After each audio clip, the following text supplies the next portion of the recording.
কত নম্বর সিট? কত নম্বর সিট আপনার? 10 নম্বর সিট। নবীন চন্দ্র পাল, নিতাই দুজনে এসেছি আমরা। পীরপুকুর কম্পিটিশনে। আমি স্টিল ছবি করি, ভিডিও করে পীরপুকুর কম্পিটিশনে ভিডিও স্টিল 100 দিবি তো? হাত দিবি না ওখানে, এটা দিয়ে স্টিল মারবি না, এটা না। হয়েছে? আর মাছ হয়েছে? হ্যাঁ, মাছ আগে বড় আমি ছবি নিই, দেখি দেখান, দেখি আপনার নেটটা দেখান, নেটটা তুলে আনেন। সামনে যা, সামনে যা, নবীনকে তুলে দেখা দেবে যা। না নিয়ে আসবে, জল ভালো হয়ে যাবে, রেগে যাও, এই যাও, এই যাও।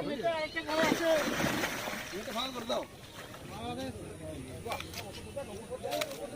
তোমরা চ্যানেলটা দেখে নেবে, সাবস্ক্রাইব করে চ্যানেলটা দেখে নেবে। কি নাম? কে ওই শুভ।